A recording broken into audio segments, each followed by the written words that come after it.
Allah reveals to the Prophet ﷺ that for Salatul Tasbih, you will get this thawab. For reading Qul Huwallah, you will get this thawab. For reading Surah Yasin, you will get this thawab. Because it's something related to Wahi. And Wahi comes to Rasul Pak sallallahu alayhi wasallam. So he can say, for this amal, there is this thawab. No other Sahabi or no other Wali can say that for such amal you get such thawab. Because thawab, iqab, saza is the department of Allah and His Rasul. He decides what thawab to give for what amal. So such riwayat which people bring, which have no basis, which are not from the Prophet sallallahu alaihi wasallam, then they are not reliable. We should not think of that specific thawab narrated by such people. If you want to read that dua, all it says is, "Oh Allah, is New Year, so please forgive my sins of the previous year and give me tawfiq to do something good in the coming year, remove my problems and do this for me and that for me."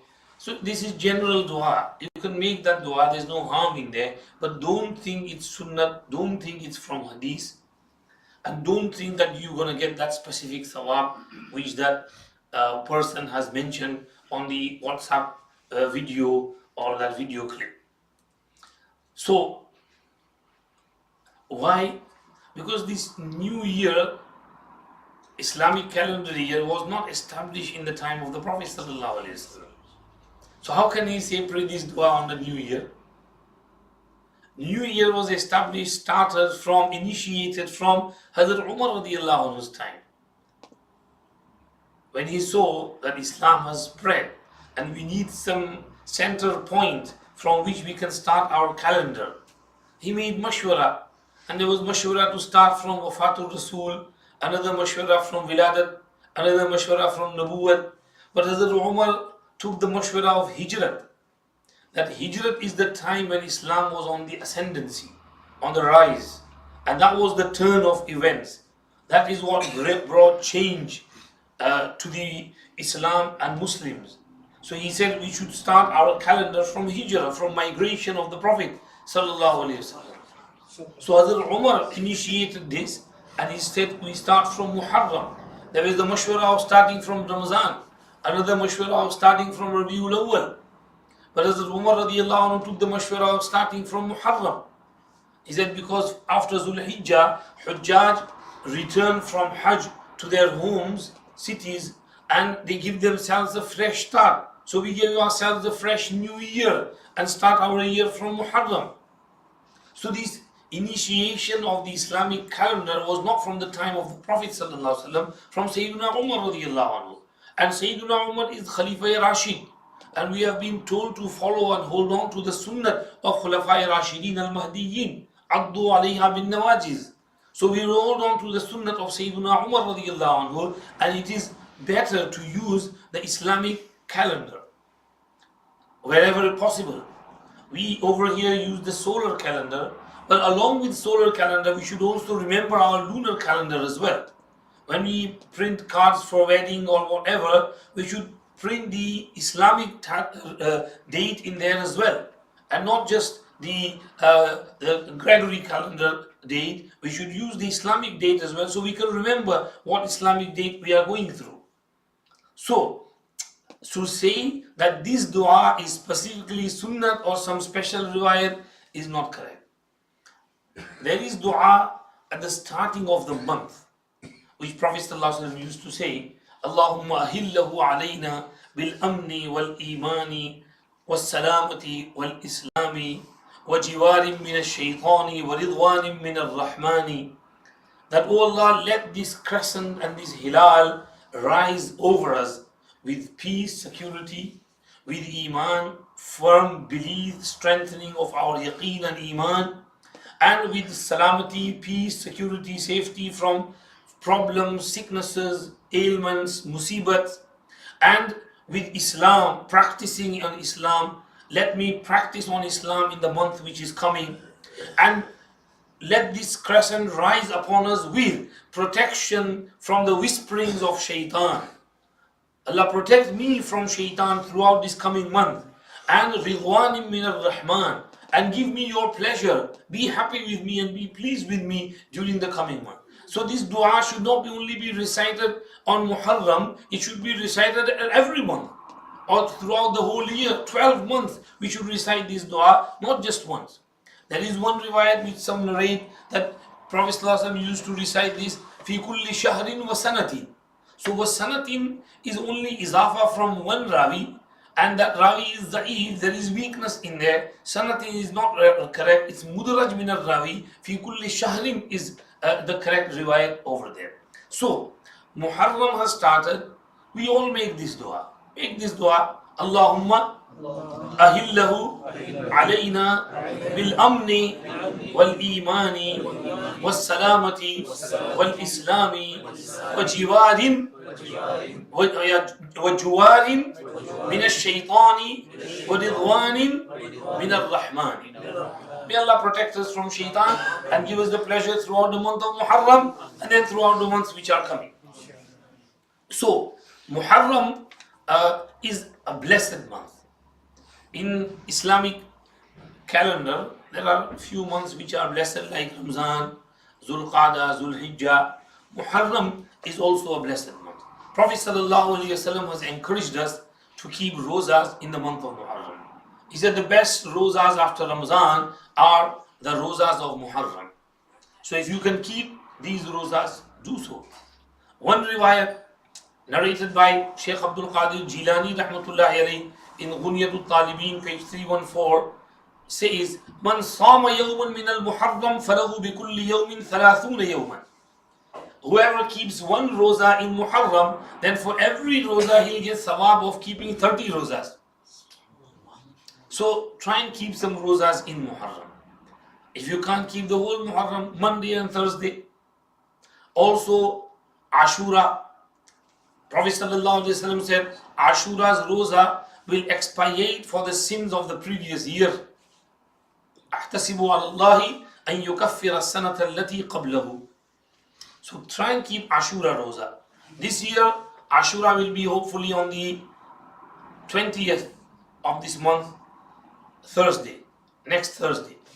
If you can keep two rozas, 9th and 10th, meaning Wednesday and Thursday, it's better. Otherwise, Thursday and Friday, two rozas. If you can't keep two, just keep one. One is allowed as well. It's better to keep two, but one is also permissible. There's no harm in there. So, this is the significance of this month, Ashura, Muharram and Ashura. Also, there is one hadith in which Prophet ﷺ said, Man wassa'a ala ayadihi yawma Ashura, wassa'a Allahu alayhi sa'ir as-sana. It's narrated by Bayhaqi in Fadailul-Awqat and others.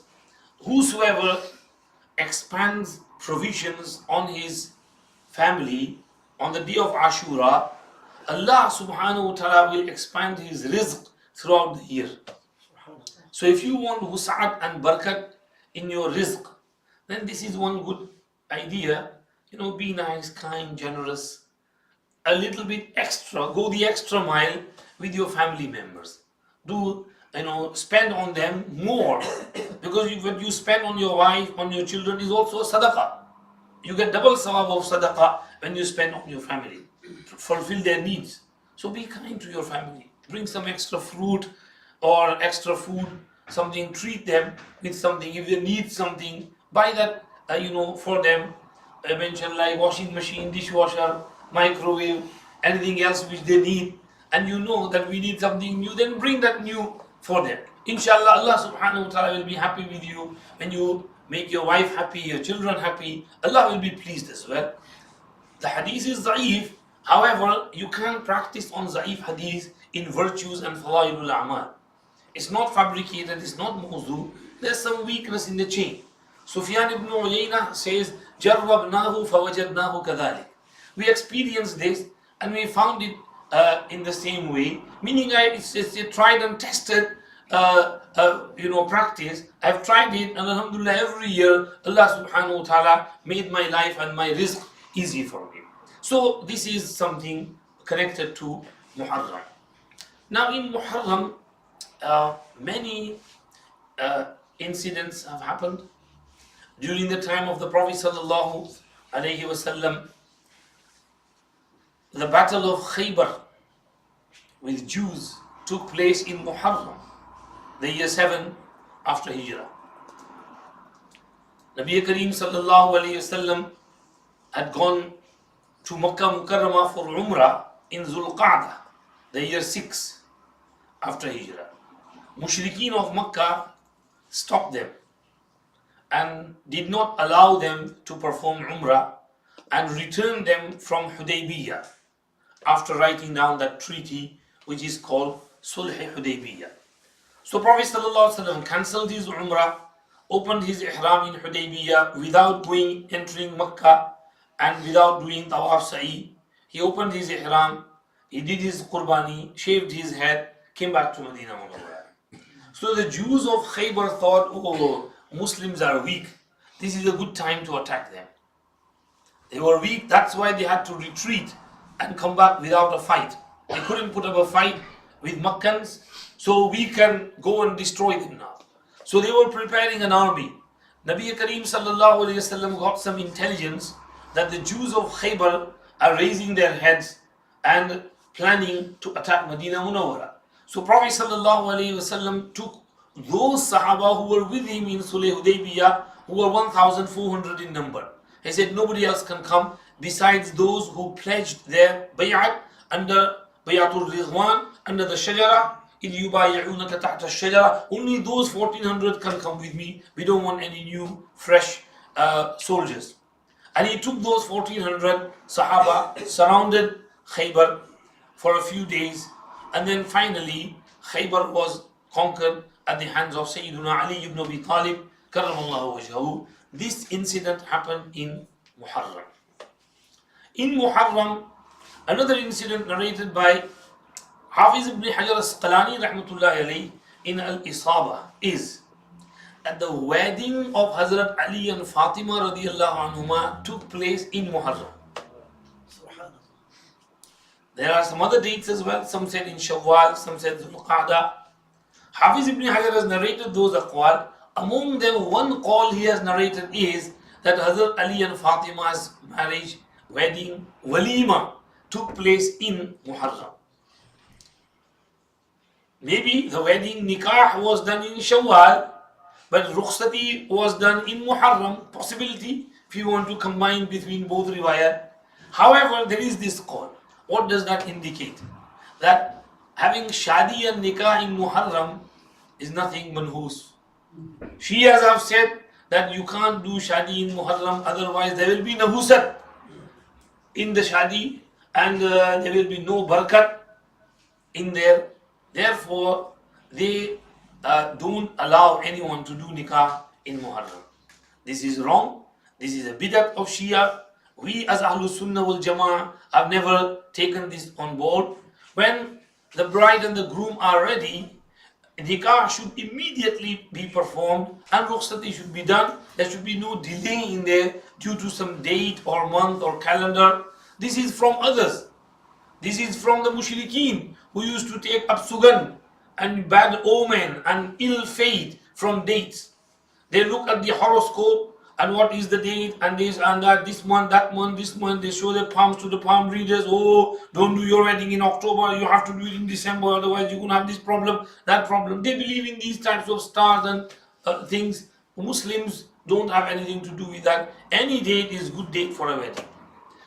To the extent that Prophet ﷺ did one of his nikahs in the state of ihram in the year 6 when he was going for, in the year 7 when he was going for Umratul Qaza. He did nikah with al-Mu'mineen Hazrat Maymuna radiyallahu anha while he was in ihram. The nikah was done and then he went inside Makkah Mukarramah, and when he was returning, he camped at Sarif. That's where the marriage was consummated after 4 days, 3-4 days, and he did his walima in Sarif. So there is no harm in doing nikah in ihram as well. So this is another incident which happened in Muharram, the nikah of Hazrat Ali and Hazrat Fatima radiyallahu anhu. Among the incidents that also took place in Muharram is the Shahadat of Sayyiduna Umar ibn al-Khattab radiyallahu anhu. Sayyiduna Umar ibn al-Khattab radiyallahu anhu was stabbed by Abu Lu'lu'a al-Majusi on the 27th of Dhul Hijjah, the year 23 after Hijrah. He had remained a Khalifa for nearly 10 years, just over 10 years. Abu Lu'lu'a Majusi had some grudge with him. He stabbed him. Hazrat Umar radiyallahu anhu remained in that state of injury for 3 days and nights, and then he passed away on the 1st of Muharram, the year 24 after Hijrah, and he was buried in the Rawdah of Rasul sallallahu alayhi wasallam. Besides Rasul Pak sallallahu alayhi wasallam and Sayyidina Abu Bakr as-Siddiq radiyallahu anhu, the third person to be buried there is Hazrat Sayyidina Umar ibn Khattab radiyallahu anhu. So this huge tragedy which fell upon the Muslims was also in Muharram. Hazrat Uthman Ghani radiyallahu anhu was appointed as his successor and Khalifa 3 days after the burial of Hazrat Umar radiyallahu anhu. So first is his burial, and maybe 4th or 5th Muharram is the Khilafat of Sayyiduna Uthman Ghani radiyallahu anhu. So these events also occurred in Muharram. And then some years later, in the year 61 after Hijrah, on the 10th of Muharram, the incident of Shahadat of Sayyiduna Hussein ibn Ali ibn Abi Talib karramallahu wajhahu radiyallahu anhu, the tragedy of Sayyiduna Hussein also occurred in the month of Muharram, on the 10th of Muharram, the day of Ashura. And this was also another huge tragedy which fell upon the Ummah. Also, among the incidents, many of our Akabir Mashayikh's death is also in Muharram. Like Hazrat Allama Anwar Shah Kashmiri Rahmatullahi alayhi, death is in Muharram.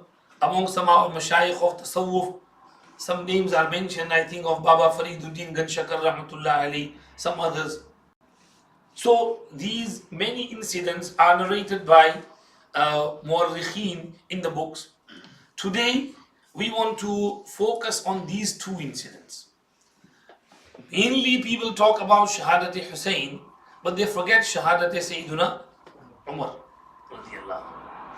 In fact, Muharram is a month which is hijacked by the Shia. They take it as their month. They give more importance to Muharram than to Dhul Hijjah, even than to Ramadan. Because in the Shia Mazhab, there is no concept of Taraweeh. So in Ramadan, in Iran, Tehran, there is no Taraweeh. After Isha, people just go home casually like they go every day. So they don't pay importance to Ramadan, and they don't pay importance to Dhul Hijjah. They say that visiting the grave of Hussein on the 10th of Muharram, Karbala, is equal to performing Hajj Baytullah. Then they say is equal to performing 10 Hajj Baytullah. Then they say it's equal to performing 100 Hajj Baytullah, 1000 Hajj Baytullah. This is on YouTube recorded. Someone sent me these clips of their leaders saying this on YouTube, and they narrate this from Imam Abu Abdullah alayhi salam, Imam Ja'far Sadiq, Imam Muhammad al-Baqir, who said these things. Clearly, they are fabrications. They have nothing to do with those whose names they take. Hajj Baytullah is Hajj Baytullah. How can visiting the grave of Sayyiduna Hussein be equal to Hajj of Baytullah? This is why many people wrote in the comments on those YouTube that if that's the case, then Shias should never come to Makkah Mukarramah for Hajj, They should go every year to Karbala, to the grave of Hussein. Don't come to Makkah Mukarramah. So they hijack this month of Muharram and take it as their own, whereas month of Muharram is blessed, barakati. We have just mentioned that in this month we should try and keep roza, and as many rozas as we can, increase our ibadat, connection with Allah subhanahu wa ta'ala, pray to Allah that Allah makes the following coming month and the coming year easy for us. Allah keeps us steadfast on Sirat al-Mustaqim. Since they hijack this month, we need to focus on these two events. Shahadat of Sayyiduna Umar ibn Khattab radiyallahu anhu first, and then Shahadat of Sayyiduna Hussein. I also want to talk a little bit about the differences between Shia and Sunni. First of all, Shahadat of Sayyiduna Umar radiyallahu anhu, this is a beautiful book. Sirat-e Khulafai Rashidin. Hazrat Maulana Abdul Shakur Sahib Lakhnavi, rahmatullahi alayhi, who was Imam of Ahlus Sunnat wal Jama'at. In Lucknow, there are many Shia Imam Baras, and they used to cause a lot of fitna. But Hazrat Maulana Abdul Shakur Sahib rahmatullahi alayhi was a fighter. He was a warrior. He was never scared of anyone. He used to go and do their munazaras and mubahalas and debates and discussions and write books. He went deep into the mazhab of Shia. And Shia mazhab was very secretive mazhab. They used to hide their books. They were used to do expose their teachings in front of the mass. They would do taqiyya. Taqiyya is something which was an extremely virtuous act in their religion. And taqiyya means to lie, to fabricate things, to hide your deen, and don't tell anyone who you are. Your reality should be hidden. Don't tell anyone your reality. मौलाना साहब मेरी गाड़ी किसी को obstruct ना करे, एकदम ख्याल आ गया, जरा चेक कर लो.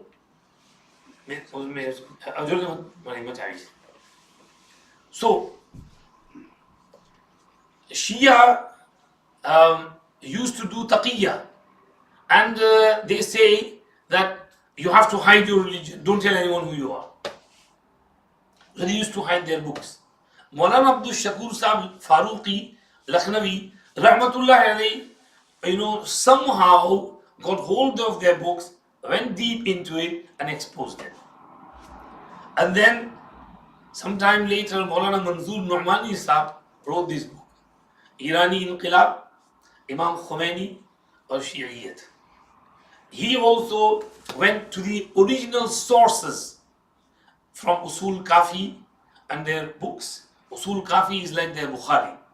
So he brought their collection from their quotes, what they say regarding their mazhab, and wrote this nice book, exposed them. Maulana Abdul Shakur Lakhnavi rahmatullah alayhi's grandson, Maulana Abdul Alim Faruqi, who comes here every year, he also wrote this book, Ayat-e Imamat or Khilafat. Quran Sharif talks about Khilafat, Imamat, what Quran says and what Shia interpret. So he wrote this book, and they are all Rasail of Hazrat Maulana Abdul Shakur Lakhnavi rahmatullahi alayhi. When Hazrat Maulana Abdul Alim Sahib came here 2 years ago, he gave me this book. That this is nice, it's for you. Take it. And today this evening, afternoon, I was studying what to talk about, and this book just came right in front of me on the shelf. I said, Allah Pak ne bhej diye kitab, subject mil gaya. And we have this other book of Sirat al-Mustaqim. Various maqalat of our Shaykh, Maulana Hazrat Thanvi rahmatullahi alayhi, Allama Shabir Ahmad Usmani rahmatullahi alayhi, Hazrat Qadi Muhammad Tayyib Sahib rahmatullahi alayhi, Hazrat Maulana Muhammad Manzoor Nu'mani, Hazrat Maulana Sarfaraz Khan Safdar, Hazrat Maulana Yusuf Ludhianvi, Mufti Taqi Usmani, Maulana Amin Safdar Ukadwi, and others. Their maqalat are mentioned in here. So we have these few books from here, which I want to quote a few things. First of all, Sayyiduna Umar ibn Khattab radiyallahu anhu. Brief biography. Who is Sayyiduna Umar radiyallahu anhu? Sayyiduna Umar radiyallahu anhu is Umar ibn Khattab al-Qurashi al-Adawi from Quraysh, from the tribe of Banu Adi. In the beginning of Islam, he was very hostile towards the Prophet sallallahu alaihi wasallam, and he remained in that state for maybe 5 years. And in the year 5 or 6 after Nubuwwat, he embraced Islam. You must have heard the story of how he embraced Islam. नबी के खुल्क़े अज़ीम तर ने नबी के खुल्क़े अज़ीम तर ने सभी को अपना बना के छोड़ा, वो लोग जिनमें दरिंदगी थी उन्हीं को रहबर बना के छोड़ा। उमर थे गुस्से में चूर इतने, उमर थे गुस्से में चूर इतने, चले थे हजरत को कत्ल करने, चले थे हजरत को कत्ल करने, मगर रिसालत की एक नजर ने उन्हें भी अपना बना के छोड़ा, मगर रिसालत की एक नजर ने उन्हें भी अपना बना के छोड़ा। He read the verses of Quran at his sister's house and he just succumbed in it. He felt helpless and he said, where is Rasulullah Pak Sallallahu Alaihi Wasallam? I want to go and see him. So Khabbab ibn Arad came out and said, he is in Darul Arqam at this moment. Go see him there. And he goes alone and knocks on the door. Who is it? Umar. And everybody inside is scared. Oh no, Umar, is he a problem? And Hamza radiallahu anhu said, don't worry. Hamza had embraced Islam just a day before this incident. He said, if he's come with good intentions, let him come. If he has bad intentions, we'll sort him out. Hamza was also lion of Allah. So, Nabi Kareem Sallallahu Alaihi Wasallam said, take it easy, don't worry. Nabi Kareem Sallallahu Alaihi Wasallam himself went forward and opened the door, and Hazrat Umar is standing there. Prophet Sallallahu Alaihi Wasallam grabs hold of his shirt on his chest and shakes him, and he says, Ma anta bimuntahin ya ibn al-Khattab? Son of Khattab, are you not going to desist and stop?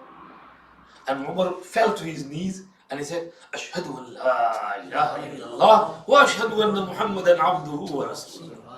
Oh, what happened? The whole congregation said, Nare Takbir, Allahu Akbar. And this Nara echoed into Haram Sharif and the Mushrikeen were shaken. What happened? So, Hazrat Umar came inside, talked with the Prophet ﷺ, Ya Rasulullah, embrace Islam. And then he said, Ya Rasulullah, why should we not go in the Masjid Haram and pray openly? And they came out in 2 rows. There was only 40 Muslims at the time, 20. In front of one saf is Sayyidina Umar, and in front of the other saf, at the head of the other saf is Sayyidina Hamza. In between them is the Prophet ﷺ, and they come in Haram Sharif and they pray namaz with Jamaat for the first time in front of Kaaba. Abdullah ibn Mas'ud radiallahu anhu used to say, Ma zilna a'izzatan mundu aslama Umar ibn Khattab. Ever since Umar embraced Islam, we remain with izzat and power, dignity and honor. So Sayyidina Umar radiallahu anhu is Sayyidina Umar. And he stayed with Rasulullah sallallahu alayhi wa sallam through the thick and thin in Makkah Mukarramah. Time is passing by. Shabi Abi Talib, he perseveres, the sabr, goes through that hunger and thirst for 3 years due to that boycott. He is by the side of the Prophet sallallahu alayhi wa sallam. Then Hijrat time. Prophet sallallahu alayhi wa sallam allows Sahaba in the year 13 after Nubuwwat to migrate to Makkah or to Medina Munawwara. Sahabas leave Makkah secretly by night, chup chap, without telling anyone. They just sneak out and then just run and flee and then take their rides and travel to Medina Munawwara. But when Hazrat Umar radiallahu anhu was going to do Hijrat, he put on his armor, took his weapon, sword and his spear, and he came inside Haram Sharif. Mushrikeen was sitting there and he said, I am going to Medina Sharif, migrating over there. Whoever wants to make his children orphan and his wife a widow should come outside and meet me on the outskirts of Makkah Mukarramah. I will deal with him. And the Mushrikeen were shaken. And Hazrat Umar radiallahu anhu traveled openly. And many of those who were weak and scared, they also joined Sayyidina Umar. And they became a small group and caravan and they migrated to Medina Munawwara. And then after a few days, Rasulullah sallallahu alayhi wasallam also left Makkah Mukarramah and arrived in Medina Munawwara. Now, Hazrat Umar radiallahu anhu is his on his side and assisting, supporting Rasulullah sallallahu alaihi wasallam. Right hand is Sayyidina Abu Bakr, left hand side is Hazrat Umar, both always together. Wherever they go, they are together. Many times they are holding one another's hands, Hazrat Abu Bakr's hand and Hazrat Umar's hand, and Prophet sallallahu alaihi wasallam is walking, Sahaba are behind them. In the Battle of Badr, Hazrat Umar is showing his bravery. Battle of Uhud, Battle of Khandaq, Battle of Khaybar, and in the Safar of Tabuk, Fath Makkah, Hunayn, all these battles, Hazrat Umar radiallahu anhu is side by side with the Prophet sallallahu alaihi wasallam. And many incidents, especially exclusively with Hazrat Umar radiallahu anhu. Munafiqeen, hypocrites are terrified of Hazrat Umar radiallahu anhu. Nabi Kareem sallallahu alayhi wasallam had appointed Hazrat Umar as the Qazi of Medina Munawwara. So when there were small disputes, rather than disturbing the Prophet sallallahu alaihi wasallam, they would go to Sayyidina Umar radiallahu anhu. If there was something major, they would go to say Nabi Kareem sallallahu alayhi wasallam. So once it so happened that this munafiq hypocrite had a dispute with a Jew. So they both came to Prophet sallallahu alaihi wasallam. Prophet sallallahu alaihi wasallam heard their case and decided in favor of the Jew. But that munafiq who poses himself as a Muslim, he said, no. Muhammad didn't understand the case properly. We'll go to Umar because he is the Qazi. So Jew said, but he's decided in our favor. We don't need to go to Umar. He said, no, we go to Umar. Said, all right. So they went. They came to Umar's house, and the Jew put forward his case that we have a dispute, and this is land is mine, and he's arguing and this and that, and we've come to you. At the end he said, but we've been to Muhammad as well, and he decided in my favor. So Hazrat Umar asked the Jew, asked the munafiq, that is he telling the truth? You've been to him? He said, yeah, we've been to him. Then why do you come to me for? He's decided in your favor. Okay, no problem. Went inside, brought out his sword and chopped him into pieces, chopped him off. He said, Nalaya, if Muhammad decided and then you come to me, how dare you go against the decision of Muhammad sallallahu alaihi wasallam and go to look for decision elsewhere? And this, thrust fear into the hypocrites, and they were scared of Sayyidina Umar radiallahu anhu, and it brought them under control. So Sayyidina Umar was Sayyidina Umar radiallahu anhu, and throughout that, he showed his bravery, whether he was a very strict person, at the same time very mutawazi and humble as well. Nabi Kareem sallallahu alayhi wasallam gave him many basharats. So once Prophet sallallahu alayhi wasallam said, I saw Umar's Jannat in my dream. So Sayyidina Umar radiallahu anhu said, Ya Rasulullah, if Allah has guided me, it's through you. If Allah has given me any high ranks, it's through you. Humbled himself, crying, tears in his eyes. Nabi Kareem sallallahu alayhi wasallam gave him basharat of Jannat in this dunya. Abu Bakr fil Jannah, wa Umar fil Jannah, Uthman fil Jannah, Ali fil Jannah, Talha ibn Ubaidillah fil Jannah, Zubayr ibn al-Awwam fil Jannah, Sa'd ibn Abi Waqqas fil Jannah, Sa'id ibn Zayd fil Jannah, Abdul Rahman ibn Auf fil Jannah, Abu Ubaidah Amir ibn al-Jarrah fil Jannah. 10 Ashara Mubashara, Hazrat Umar is among them. When Nabi Kareem sallallahu alayhi wasallam dies, he is well pleased with Sayyidina Umar radiallahu anhu. Sayyidina Abu Bakr's Khilafat. Hazrat Umar radiallahu anhu, side by side with Sayyidina Abu Bakr Siddiq radiallahu anhu. Through thick and thin, giving him good mashwarat, supporting him. 2.5 years, Sayyidina Abu Bakr radiallahu anhu calms things down, brings everything under control, and then Sayyidina Abu Bakr dies at the age of 63. When Sayyidina Abu Bakr is dying, he appoints Hazrat Umar as his successor. He calls Usman, dictates a letter. In that letter, he puts the name of Umar radiallahu anhu, that Umar is my Khalifa and your leader after me. Then he calls on Umar and he tells him, Umar, I'm making you my successor. Your name is in here. When I die, you have to take over the reign of the Muslim Ummah. And Umar said, no, I can't do that. Please tell someone else. And Abu Bakr Siddiq said, what are you saying? Bring me my sword. I'm still alive. I'm Khalifa. You have to listen to me, obey me. I'm appointing you as my Khalifa. You have to look after the Ummah. And Hazrat Umar said, okay. And Sayyidina Abu Bakr Siddiq passes away. Hazrat Usman Ghani radiallahu anhu gathers everyone and reads out the letter and said, this is the instruction of Abu Bakr Siddiq radiallahu anhu. So pledge your allegiance to Umar radiallahu anhu. And the whole congregation pledged their allegiance to Hazrat Umar radiallahu anhu, including Sayyidina Ali al-Murtada karamallahu wajhahu. He also pledges his bayat to Hazrat Umar radiallahu anhu. Hazrat Umar, since he was a very strict person, in the beginning people were scared and they used to hide from him. Hazrat Umar noticed that. Why do people run away from me? So then Abdul Rahman ibn Auf told him that Amir al-Mu'mineen, they feel you are a bit strict. So Hazrat Umar stood up to give khutbah and he said, people, my strictness was because Prophet ﷺ was alive, Abu Bakr was alive. They were very soft, nice, gentle, kind. I had to be strict to create a balance.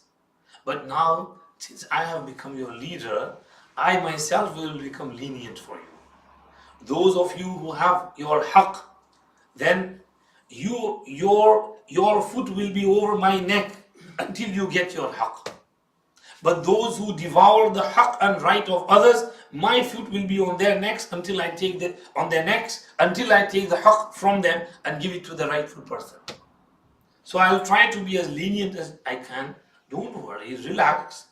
And then people sort of calm down, and Alhamdulillah, Hazrat Umar radiallahu anhu took the Muslim community from strength to strength. During the reign of Umar ibn Khattab radiallahu anhu, Islam spread to approximately just over 1.5 million square kilometers. Iran was conquered during Hazrat Umar's reign. Persia, Kisra, the empire which was running for 2000 years, it was brought under control and finished during the Khilafat of Umar radiallahu anhu, with the hikmat and wisdom of Sayyidina Umar radiallahu anhu. This is why one of the Orientalists said that if Umar was alive for a few more years, then Islam would have spread around the whole world. It was the hikmat and wisdom of Allah that after 10 years, Sayyidina Umar radiallahu anhu passed away. Sayyidina Umar, he led a life of very strictness. He used to have, very meager food, very dry barley food. People could not eat his roti and his zaitun ka til, olive oil.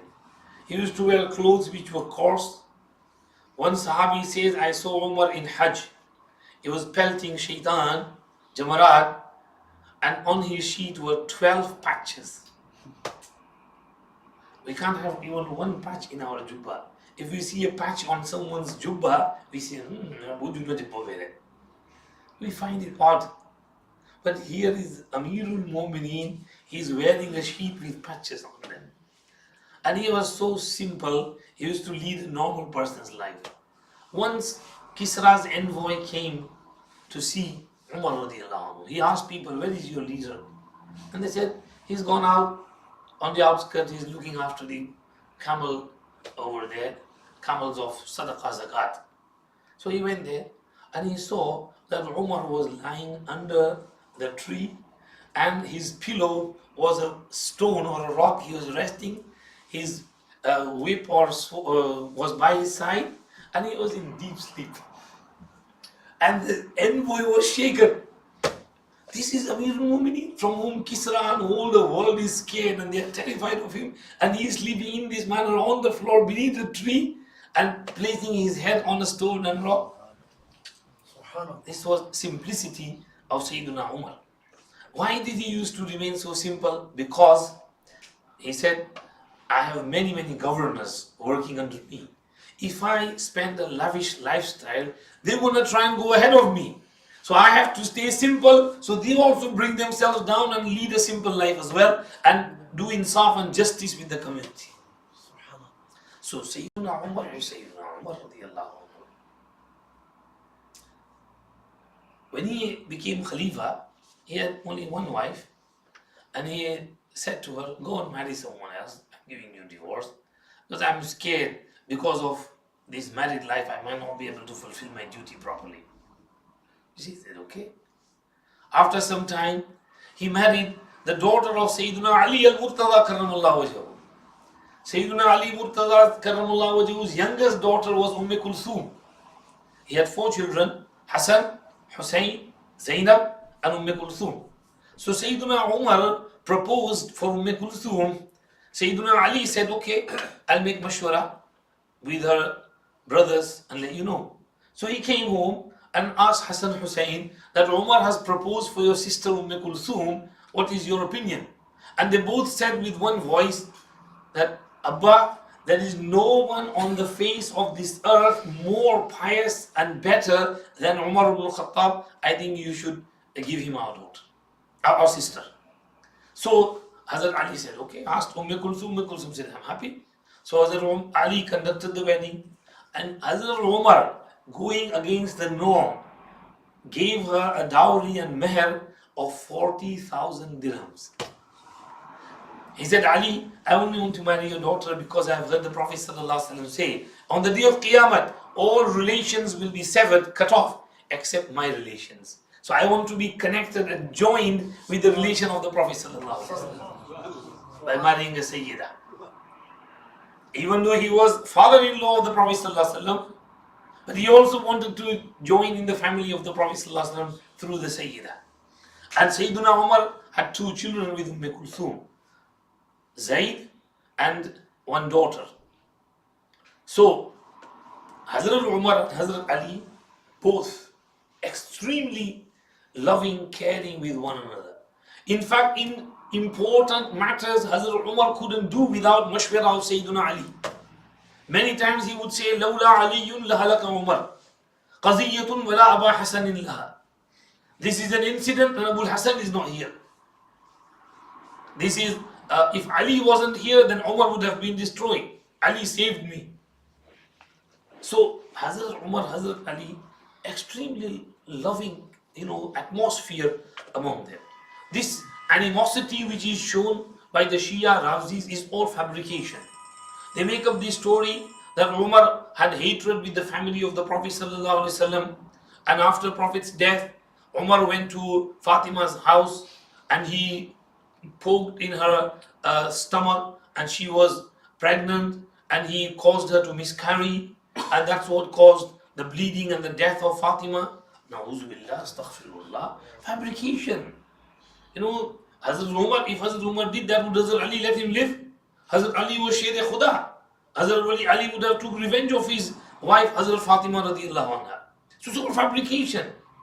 Hazrat Umar and Hazrat Ali had great love among themselves. So Hazrat Umar radiallahu anhu, remained in the Hazrat Kulthum, many stories. I don't want to go into them, otherwise very long. Hazrat Umar used to go around for gasht. One night he's going around for gasht, and he sees one light somewhere. He goes up the hill and he sees a Bedouin sitting outside. And he asks him, what's the problem? He said, my wife was heavily pregnant. She's about to deliver a birth. I don't know what to do. I'm just bewildered. So Hazrat Umar said, oh, okay, stay here, I'm coming. He comes back down the hill to city, home, and Kulthum, there is khair, virtue and neki. So you want to participate in it? Come on, help me. And she takes some ghee and atta and some cooking stuff and some blanket and clothes, and they both rush to that area. And Hazrat Umar radiallahu anhu sits outside with the Bedouin, and Kulthum goes inside and she helps with the delivery of the baby. And Hazrat Umar is sitting outside with the Bedouin, talking to him casually and here and there. And the person thinks he's just a normal person, helping me out. So he also opens his heart and says whatever he wants to say. And Hazrat Umar is enjoying his talk. And suddenly the baby is delivered, and Kulthum calls from inside, Amirul Mu'mineen, your friend's wife has delivered a baby boy. And the Bedouin is shocked. You are Amirul Mu'mineen, you didn't tell me until now. He said, yeah, don't worry, I'm Amirul Mu'mineen, but I'm a human being like you. And then he said, MashaAllah, Mubarak, tomorrow morning come to me and I will give you some special for the baby and this and that and whatever you need. So Hazrat Umar is such a humble person, taking care of everything around him. Many stories of that type, one of the Shakur Sahab has mentioned here. Hazrat Umar's Shahadat was a huge tragedy. Abu Lu'lu'a Majusi was from Persia. He had some grudge with Hazrat Umar. So he took a dagger, dipped it in poison for some hours or days, and the poison penetrates inside the metal, and then it poisons the person who stabbed as well. So double-edged sword. He wanted to murder Umar radiallahu anhu because of the grudge. He came and hid behind the mimbar in the early morning. When Sayyidina Umar radiallahu anhu came for salah, he used to wake people up and he used to perform Fajr salah in a little bit darkness, and he used to read long surahs in Fajr. Sometimes he would read the whole Surah Yusuf in Fajr. If Maulana Luqman read that, then the whole masjid would run away. But Hazrat Umar used to read Surah Yusuf in Fajr. Sometimes he would read loudly, وَتَوَلَّى عَنْهُمْ وَقَالَ يَا أَسَفَى عَلَى يُوسُفَ وَبِيَضَّتْ عَيْنَاهُ مِنَ الْحُزْنِ فَهُوَ كَظِيمٌ. And he would cry his eyes out. And people could hear his crying at the end of the masjid and near the markets into the homes. So Hazrat Umar radiallahu anhu came waking everyone up, salat, salat, salat, salat, entered the masjid, namaz started, Allahu Akbar. He had just started his Surah Fatiha, and Abu Lu'lu'a came from behind the mimbar and pop, pop, pop. He stabbed him in the stomach 3 times. The third one was fatal, which ripped apart his intestines, and then Hazrat Umar fell. Now people behind couldn't know what's happened. Those who were at the front, they realized. So the Majusi, the fire worshipper, he wanted to exit the masjid, but the sufuf were full. There was no way out. So he started stabbing the Sahaba. And he stabbed 17 of them, from whom 7 died and 6 were injured, and they recovered later on. Now with regards to Umar, now one Sahabi saw that he's going to kill everyone. So he threw a sheet over him, and when Abu Lu'lu'a saw that he's surrounded and he's caught, he stabbed himself and committed suicide. Now over here, the Sahaba on the front have know what's going on, but those at the back, they don't know what's going on. They only hear that, why has the voice gone down? Nobody's reading, as the Umar's voice is not coming. Abdul Rahman ibn Auf moved forward and took over the salat, and he just read Qul ya ayyuhal kafirun qul huwallah and did salam, and then immediately they took care of Hazrat Umar and those who were injured. They carried them, brought them to the house. That's when people realized that this is what happened at the front. So Hazrat Umar was brought home. He performed his salah with ishara, whatever manner, and then Hazrat Umar asked his son Abdullah, go and check who was it that stabbed me, who killed me, who attempted to kill me, because he was fatally stabbed. So he said it was the Majusi. Hazrat Umar said, Alhamdulillah, he wasn't a Muslim, so I don't have to I don't have to confront a Muslim in Maidan Hashar. He's kafir anyway, so he can't have a case against me. Alhamdulillah. And then a doctor was brought, and he said, bring some nabis, some sharbat of khajur, and give him drink. He gave him to drink, but it came out of his stomach. But they couldn't understand anything. Is it blood or is it the nabis? So said, bring some milk. So brought some milk, and the white milk came out. And he said, Amir al-Mu'mineen, make your wasiyah. You're not going to survive. Amir al-Mu'mineen said, whatever happens is to happen. Now this news spread around the whole city, and everybody is crying their eyes out. Hazrat Aisha radiallahu anha, she couldn't stop crying tears.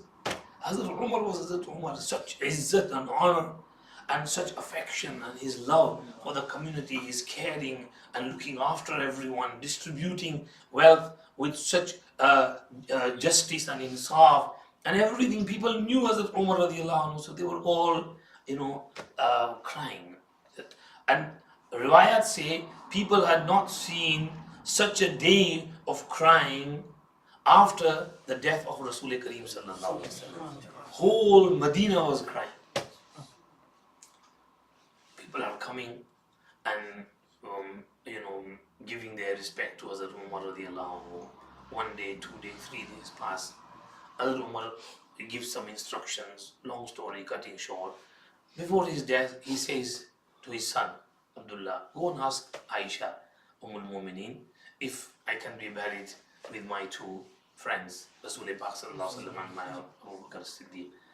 So he went and asked, and she said, I wanted myself to be buried over here, but I will give preference to Umar today.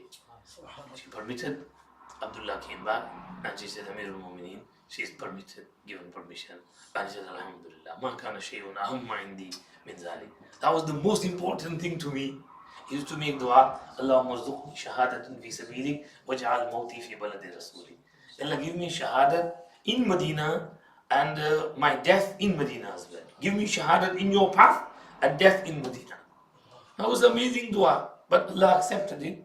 Allah gave him shahadat as well and burial beside Rasulullah sallallahu alaihi wasallam as well.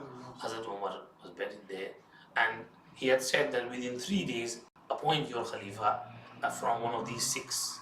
He mentioned 6 names, the left those among Ashari Mubashara, and said one of them should be appointed. So within those 3 days, Hazrat Usman was appointed. This is Shahadat of Sayyidina Umar radiallahu anhu in this month. Second incident is of Shahadat Hussain. You must have heard about that a lot. Sayyidina Hussain radiallahu anhu is the son of Hazrat Ali karramallahu wajhahu and Hazrat Fatima radiallahu anha, Sayyid al-Nisa'i Ahlil Jannah. Hassan was the elder. Hassan was born in the year 3 after Hijrah, Shawwal, and Hussein was born in the year 4 after Hijrah. So at the time of Rasulullah sallallahu alaihi wasallam's death, Hassan was 7 and Hussein was 6. Rasul Pak sallallahu alaihi wasallam loved both of them. He said, Al-Hasan wal-Hussein sayyida shababi ahlil Jannah. And he said, Husaynun minni wa ana min Husayn. Ahabba Allahu man ahabba Husaynan. Husaynun sibtun min al-asbar. He said regarding Hassan, Inna ibni hada sayyid. وَلَعَلَّ اللَّهَ أَن يُصْلِحَ بِهِ بَيْنَ فِئَتَيْنِ عَظِيمَتَيْنِ مِنَ الْمُسْلِمِينَ. Nabi Kareem sallallahu alaihi wasallam would come to Hazrat Fatima's house and say, where are my 2 beloved ones? Send them to me. He would wait outside, Fatima would get them ready quickly, and they would come rushing, and Prophet sallallahu alaihi wasallam would embrace them, and he would say, Huma rayhanataya min ad-dunya. They are my flowers of this world. Just as one feels nice by flowers, I feel relaxed by embracing my 2 grandsons. And Rasulullah sallallahu alaihi wasallam's lineage survived through Hazrat Fatima, through Hazrat Hassan and Hussein. Now Hassan is the elder one. Prophet sallallahu alaihi wasallam loved him most, because he was the elder one. And Hussein is the younger one. Today, the Shias show their love only for Hussein, and they disregard Hassan. They don't ever talk about Hassan, only Hussein. And even in Hussein's lineage, they only talk about Zainul Abidin and only about Imam Muhammad Baqir, Imam Ja'far Sadiq. They disregard the other. They are all Ahl Bayt, family of the Prophet sallallahu alaihi wasallam. Why do you just focus on few? There are reasons behind it, but we will avoid that. Hazrat Hussein grew up with his Nana Jan, and then with Abu Bakr Siddiq radiallahu anhu's time, Hassan Hussein both growing up.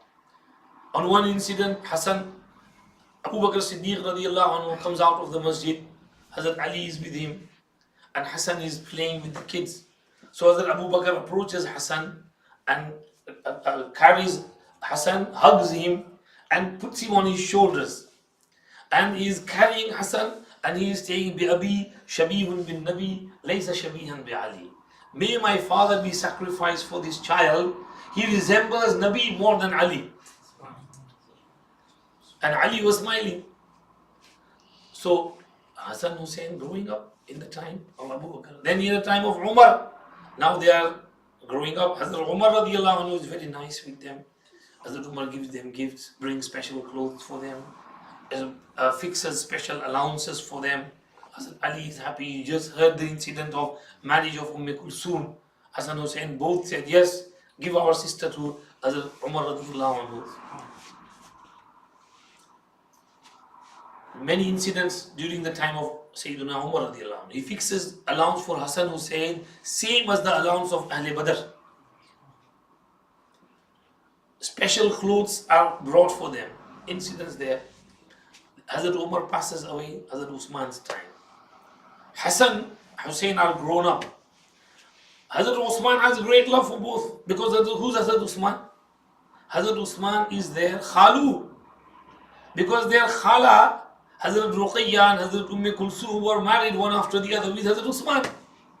Hazrat Ali had Huzur's one daughter, Fatima, son-in-law, and Usman was also his son-in-law.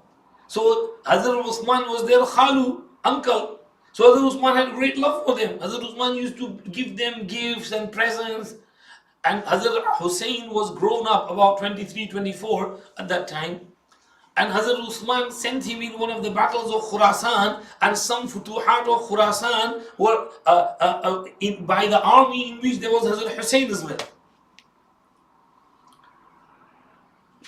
And when Hazrat Usman, 12 years of Hazrat Usman's reign, when the rebels surrounded the house of Hazrat Usman radiallahu anhu, Hazrat Ali karamallahu wajhahu told Hassan Hussein to go and guard Hazrat Usman's house. So they used to stand at the door and protect Hazrat Usman radiallahu anhu. The rebels entered into one of the neighboring properties and jumped the walls, and finally on Friday, after Asr, between Asr and Maghrib, they murdered Hazrat Usman radiallahu anhu and ran off. Hazrat Ali came when he found out, and Hazrat Ali was really angry with Hassan Hussein. In fact, in some riwayat, he slapped them and said, I told you to protect Usman, what did you do? He said, we didn't know, we were here, someone from other neighborhood areas forced their way and did this. Hazrat Usman was Shaheed, Hazrat Ali became Khalifa. They supported their father, stayed with him side by side. When Hazrat Ali became Shaheed, Hazrat Hassan was appointed as Khalifa. But on the other side, Hazrat Muawiyah was there as well. So for 6 months, Hazrat Hassan remained, but then Hassan said, this is not for me. So there was going to be a battle, 40,000 soldiers with Hassan, and there's on the other side is the army of Sayyidina Muawiyah radiallahu anhu. So Sayyidina Muawiyah radiallahu anhu knew the soft nature of Sayyidina Hassan radiallahu anhu. So he sent 2 envoys to talk to Sayyidina Hassan to make peace. Sayyidina Hassan radiallahu anhu agreed, made peace. He told his people, army, that lower your weapons, there's not going to be a battle. I don't want a single drop of blood to be shed for my sake. I'm going to hand over the Khilafat and reign to Hazrat Muawiyah radiallahu anhu. He is more experienced. He will look after the community better than me. So people said, oh man, what are you doing? He said, no, I've decided this is what's going to happen. And then both armies got together, embraced. Hazrat Muawiyah came from the other side, and Hazrat Hassan Muawiyah embraced. They both came to the city of Kufa. They went in Jami Masjid. Hazrat Hassan radiallahu anhu gave speech, whole masjid filled. And then Hazrat Muawiyah delivered a speech. And then Hazrat Muawiyah fixed for Hazrat Hassan radiallahu anhu a yearly annual allowance of alf dirham, 1 million dirhams. And he said, we will take good care of you, don't worry. Hazrat Hassan radiallahu anhu returned to Medina Munawwara, and Hazrat Muawiyah took over Khilafat. And 20 years Hazrat Muawiyah remained Khalifa.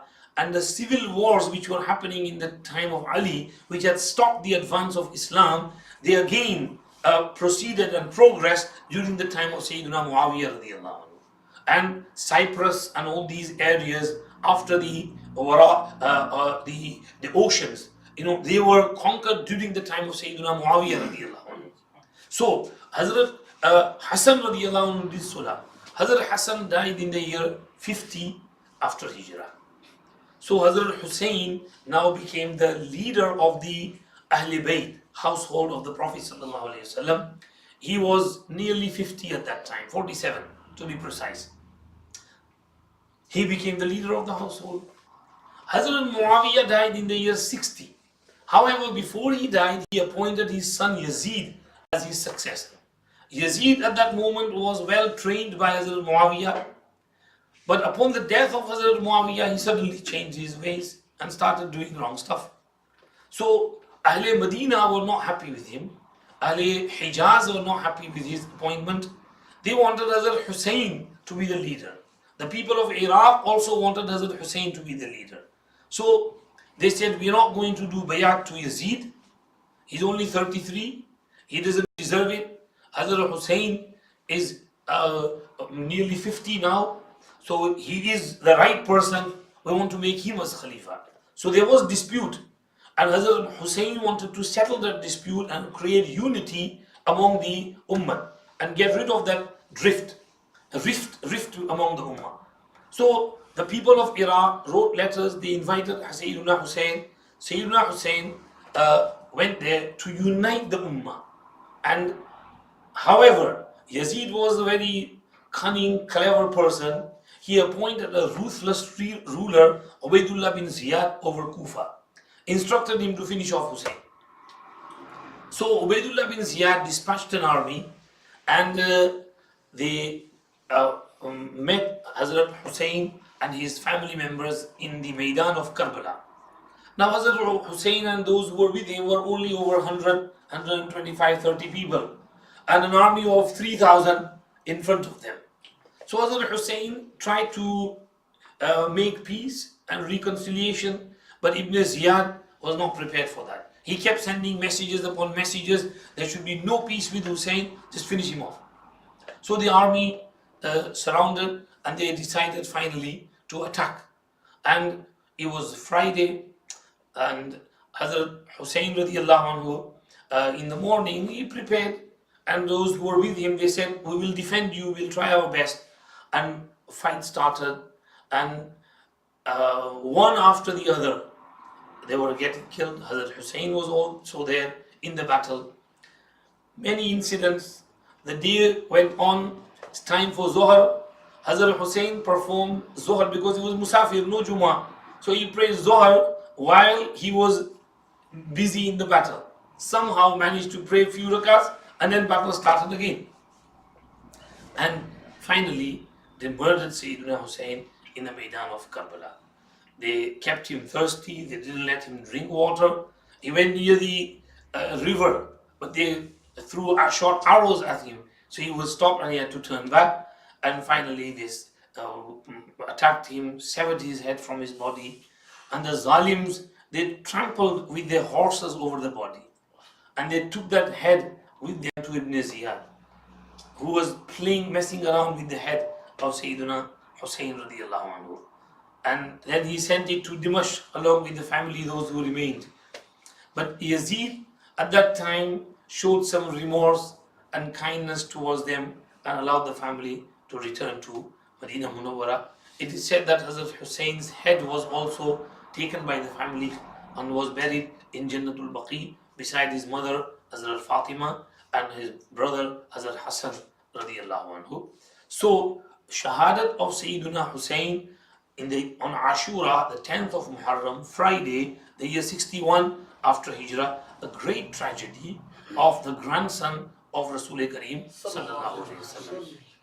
Rasulullah sallallahu alaihi wasallam had been told about this when Hussein was a baby in the lap of Rasul Pak sallallahu alaihi wasallam, and he was playing and suddenly he started crying and he was asked, why are you crying, Ya Rasulullah?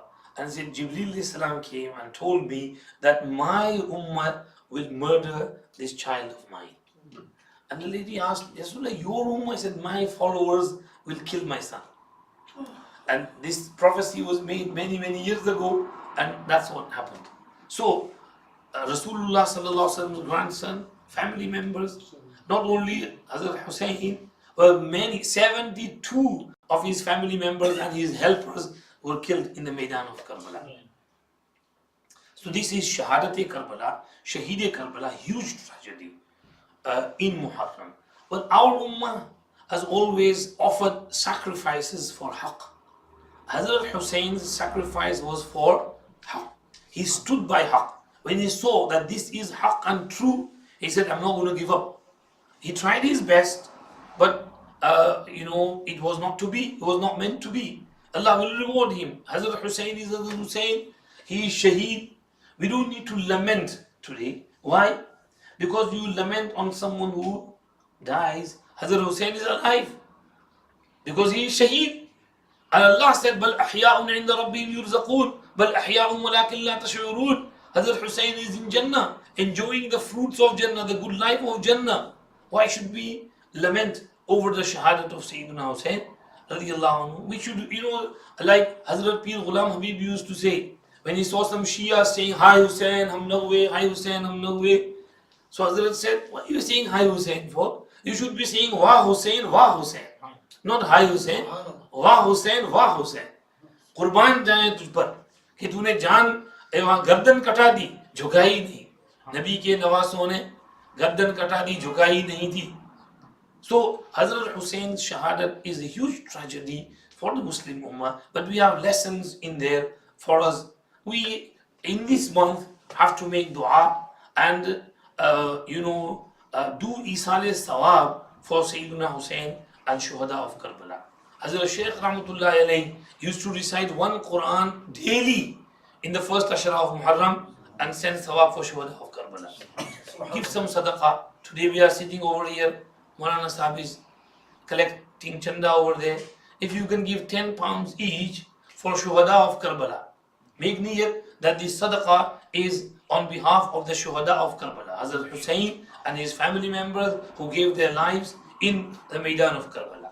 And since we have talked about Sayyidina Umar as well, make niyat of Sayyidina Umar as well, that this is for Sayyidina Umar as well, that all this sawab goes to the Shuhada of Karbala, to Sayyidina Umar ibn Khattab radiyallahu anhu. Inshallah, you will get sawab as well, and you will get their du'as as well.